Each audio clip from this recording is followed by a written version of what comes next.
Jueves 24 de diciembre, muy buenos días mis queridos estudiantes, nos encontramos en el área de Ciencias Naturales. El tema de la clase de hoy son los factores que afectan las corrientes marinas y los efectos en la vida marina y la industria pesquera, para lo cual nos hemos planteado el objetivo de explicar los factores que afectan las corrientes marinas mediante el uso de las TIC y gráficos para conocer los efectos en las corrientes marinas, como la del Humboldt y el fenómeno del Niño. Y luego evaluar los impactos que estos van a generar en el clima, la vida marina y la industria pesquera.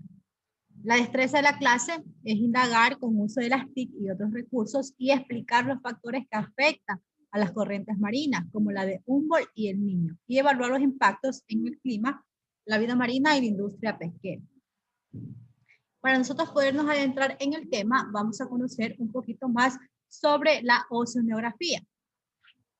La oceanografía, pues, es la ciencia que se dedica a estudiar los mares, a estudiar los océanos y la forma en que estos interactúan con la Tierra y la atmósfera. De igual manera, la oceanografía tiene campos específicos para estudiar. A continuación, nosotros vamos a describir esos campos específicos. Tenemos el campo de la oceanografía física, el campo de la oceanografía química, el campo de la oceanografía geológica y el campo de la oceanografía biológica. En el caso de la oceanografía física, esta ciencia es la que se encarga pues, de estudiar las corrientes marinas, superficiales y las olas. Las corrientes de convección, las interacciones entre las masas de agua superficial y los vientos. De igual manera, las interacciones entre las masas de agua y las radiaciones solares. En cuanto a la oceanografía química, esta se dedica al estudio de la composición química del agua marina, particularmente para estudiar su salinidad. En cuanto a la oceanografía geológica, esta, en cambio, estudia la distribución de las aguas en los esteros, en las playas, en los estuarios, en los golfos, así como también los sedimentos que se acumulan en los fondos marinos y en las zonas costeras, los volcanes marinos y la formación de islas.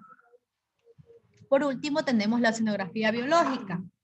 En cambio, a diferencia del resto, esta de aquí se encarga de estudiar la relación entre el ambiente marino y los organismos vivos que habitan en él. Es decir, que esta se encarga de estudiar los flujos de energía que se manejan dentro de estos ecosistemas.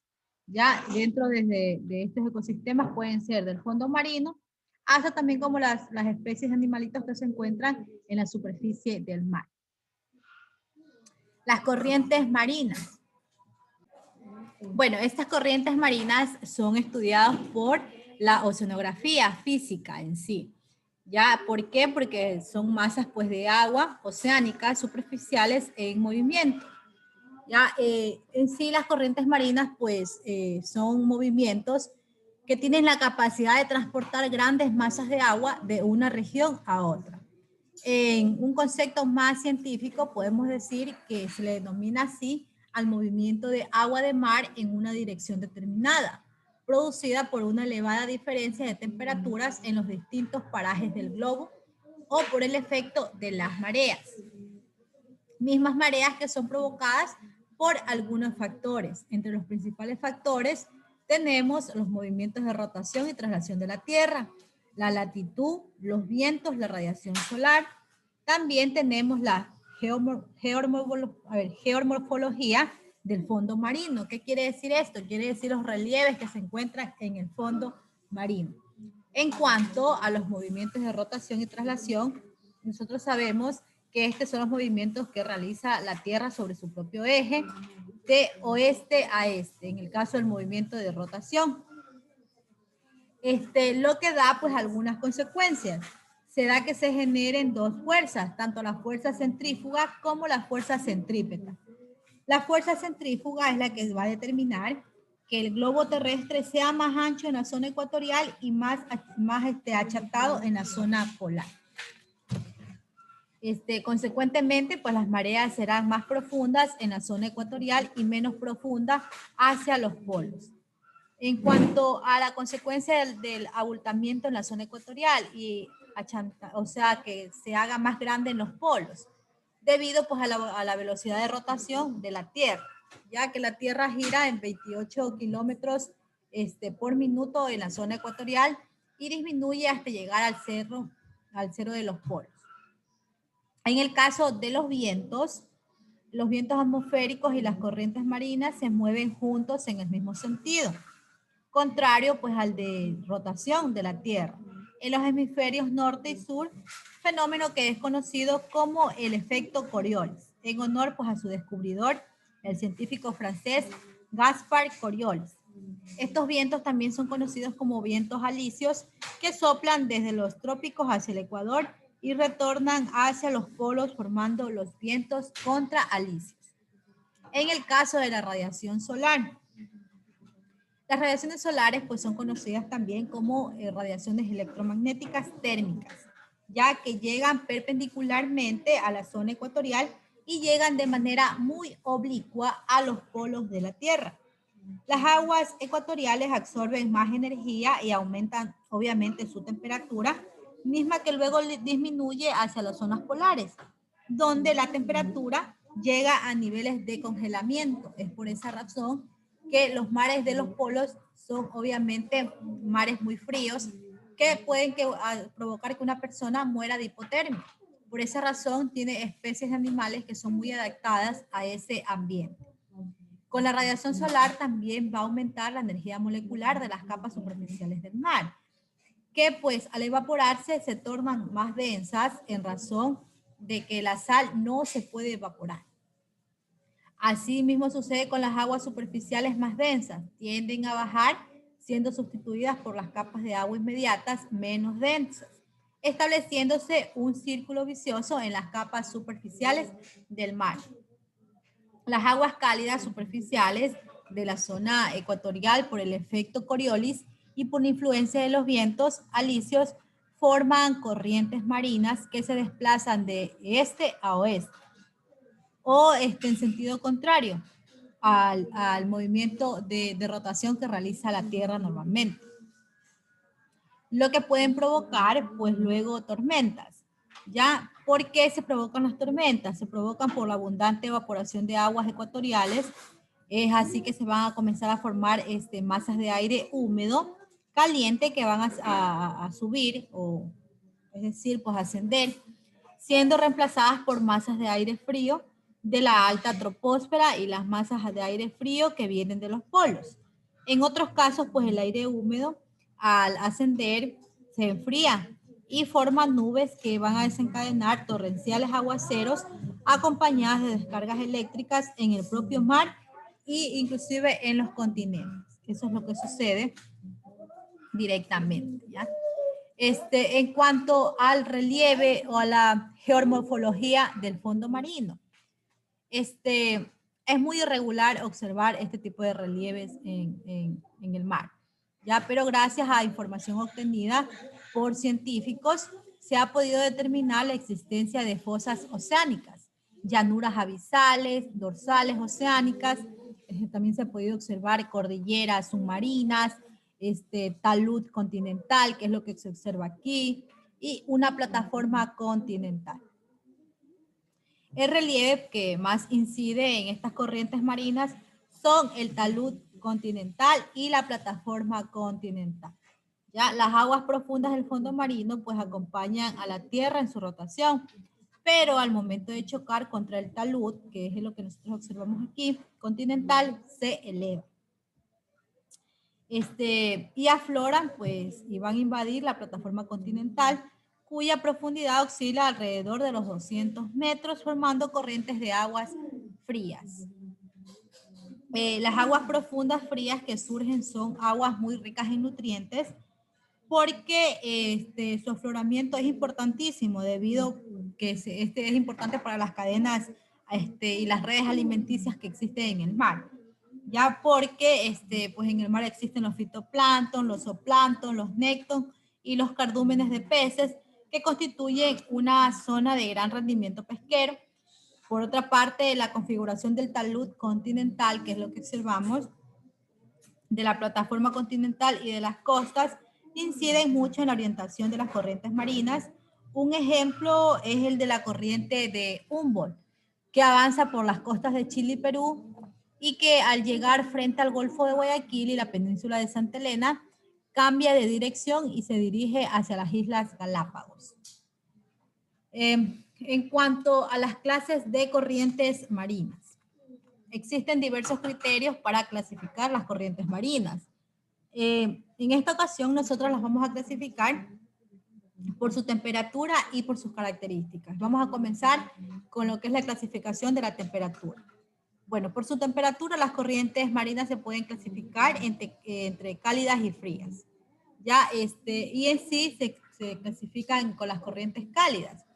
Bueno, las corrientes cálidas son aquellas que se originan en las zonas tropicales de los océanos pacíficos, el Atlántico y el Océano Índico, a causa, pues obviamente, de las radiaciones solares perpendiculares que inciden directamente en la zona ecuatorial. Estas corrientes superficiales en el Pacífico, pues se encuentra en la corriente ecuatorial o también en la corriente de Japón, que así es conocida. En el Océano Atlántico se la conoce como la del Caribe o la del Golfo y la de Brasil. Y por último, en el Océano Índico se la conoce como la corriente ecuatorial y la corriente pues de Madagascar. De igual manera, también tenemos la corriente de Humboldt, como ya lo habíamos mencionado, que esta es una corriente que viene desde otros países y desemboca aquí en las costas ecuatorianas. Esta corriente pues es la de mayor interés en la región sudamericana y mundial, ya que es una corriente oceánica que fluye frente a las costas de Chile y Perú hasta el Cabo Pasado en las costas de Manabí, Ecuador. Es ahí pues donde cambia de lugar, o es decir, cambia de dirección y se dirige obviamente hacia las Islas Galápagos. Esta corriente fue descubierta por el científico alemán Alexander von Humboldt al realizar mediciones de la temperatura del mar entre el año 1799 y el año 1804 en las costas de Callao, Perú. Debido a la rotación de la Tierra, este-oeste por inercia, las aguas costeras superficiales se mueven en sentido contrario, es decir, de oeste a este, dejando espacio para el surgimiento de las aguas frías profundas ricas en nutrientes que ascienden por el talud continental hacia la superficie. En el surgimiento de las aguas frías también pues contribuyen los vientos alisios que soplan de forma paralela a estas costas, desplazando las aguas superficiales. De igual manera, esta corriente, cuya temperatura pues oscila entre los 5 y los 10 grados Celsius, es determinante en el clima costero, especialmente por la escasez de lluvia que se ha originado en los desiertos fríos, como en el de Calama y las franjas arenosas a lo largo de las costas de Chile y Perú. Desde el punto de vista de la pesca, esta corriente constituye un inmenso recurso económico para Chile y particularmente para Perú, que ha llegado pues, a ser uno de los principales países proveedores de harina de pescado. En el caso de la corriente submarina de Cromwell, esta corriente viene desde el oeste por el fondo marino y al chocar con las Islas Galápagos asciende y aflora a la superficie transportando cantidades de nutrientes requeridos por el fitoplancton, que es el primer eslabón de las redes alimenticias en el mar, aspecto que hace que las Islas Galápagos sea un lugar muy abundante o muy rico en cuanto a pesca y a la presencia pues, de variedad de animales marinos en ese lugar. Y por último tenemos el fenómeno del Niño. El fenómeno del Niño es una alteración oceánica atmosférica que se presenta en fechas muy próximas a la Navidad, por lo que su nombre pues se asocia directamente con el fenómeno del Niño Jesús, así es como se le asocia a este fenómeno. En las costas del Ecuador y el norte de Perú, pues científicamente su nombre es oscilación del sur, del Niño. Este fenómeno es causado por el movimiento de rotación que realiza la Tierra, acompañado también por una alteración en la presión atmosférica y el sistema de vientos que provocan oscilaciones de la temperatura del océano y la atmósfera entre el oeste y el este del Pacífico, o entre las costas de Australia, Asia y las costas de América Central y América del Sur. De tal manera que mientras en Australia y el sudeste de Asia soportan temperaturas frías y sequías, en América del Sur el mar tiene altas temperaturas y se producen torrenciales aguaceros en el continente.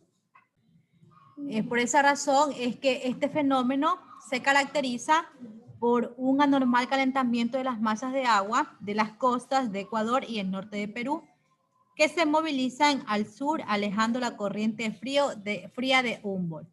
Además, se caracteriza también por la abundante evaporación y la formación de abundantes nubes y copiosas lluvias, causantes pues de inundaciones y deslaves en el continente. Durante ese proceso, durante que se da el fenómeno del Niño, caen torrenciales aguaceros que son capaces de desbordar ríos y causar varias inundaciones en las zonas más bajas de nuestro país. De igual manera, otra característica es la migración de peces y de especies marinas de aguas frías, como la sardina y las anchovetas, principales renglón de la riqueza pesquera de nuestro país. Estas especies migran hacia el sur, provocando enormes pérdidas a la industria pesquera. De igual manera, para las aves marinas que se alimentan de estas especies, estas aves también se ven en la obligación de migrar, y en otros casos más fatales, pues estas aves mueren. De igual manera, entonces, en conclusión, con lo que mencionamos, se puede decir que afecta gravemente a la industria pesquera, así como también afecta a la industria productora de abonos orgánicos a partir del guano de las aves marinas. Ya las consecuencias climáticas más adversas provocadas por este fenómeno del Niño son consecuencias muy desastrosas para la economía de los países, tanto del Ecuador como del Perú, como lo que sucedió pues en el año 1972, 1976, 1987, 1991, 1994 y la más reciente en el año 2003, que se dio el fenómeno del Niño aquí en Ecuador. Por último, vamos a analizar cómo se clasifica el clima según las características de la corriente. Por las corrientes oceánicas, por estas corrientes, pues son las provocadas por el movimiento de rotación de la Tierra, que normalmente se da en sentido este-oeste en la zona intertropical y en el sentido oeste-este en las latitudes más altas. En cuanto a las corrientes de marea, en cuanto a estas corrientes, pues son los movimientos cíclicos de las masas de agua provocadas cada 6 horas, de cada 4 a 6 horas, por la atracción de la luna, originando pues la pleamar y la bajamar, es decir, que suba y baje la marea. También por las corrientes de oleaje, que son los movimientos de las masas de agua asociadas con los vientos huracanados alcanzando varios metros. Y también tenemos las corrientes de deriva litoral, que son masas de agua cuya dirección u orientación se va influenciada por los accidentes geográficos costeros. Las corrientes de densidad, que son provocadas por las diferentes temperaturas entre dos masas de agua que chocan, donde una es más densa que la otra. Eso en cuanto a las características de las corrientes. Por último, tenemos las corrientes marinas y la industria pesquera. Las corrientes marinas, además de influir mucho en el clima, también son las encargadas de determinar pues, las condiciones ambientales, oceánicas, de temperatura, ya que estas corrientes contienen oxigenación, contienen también salinidad y nutrientes que son muy indispensables para las especies marinas, y son las que determinan igualmente la abundancia de pesca. Por eso podemos decir que la temperatura y el contenido del oxígeno son dos factores que se interrelacionan entre sí, hacen interrelaciones muy determinadas para que se dé la presencia de cardúmenes, es decir, que se dé la presencia de abundantes peces para, pues obviamente, poder pescarlos.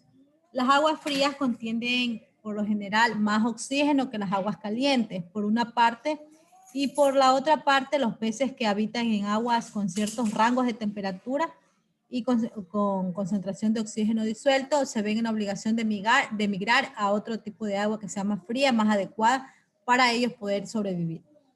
Con las radiaciones solares, también las capas superficiales van aumentando su temperatura y también pierden su capacidad de disolver el oxígeno atmosférico. Con poco oxígeno y temperaturas altas, los peces se ven nuevamente en la obligación de migrar hacia aguas más frías, aguas más profundas o hacia masas de agua más frías con suficiente oxígeno. Por ello, pues, un día con mucho sol no es recomendable para las faenas de pesca. Por eso es recomendable, pues, pescar cuando estamos entre los meses, en el caso de Ecuador, entre los meses de junio, porque esos meses son los meses más fríos que tiene nuestro país. Por otra parte, las corrientes de agua frías que emergen del fondo marino llevan nutrientes y al aflorar a la zona fótica oceánica presagian una buena pesca por la cadena alimenticia que origina pues abundante fitoplancton del que se alimentan los zooplancton y que es necesario para que los cardúmenes más grandes se puedan alimentar y se puedan a su vez reproducir. Eso es todo lo que puedo decir referente a la clase. Muchas gracias, mis queridos estudiantes. Les agradezco mucho por su atención.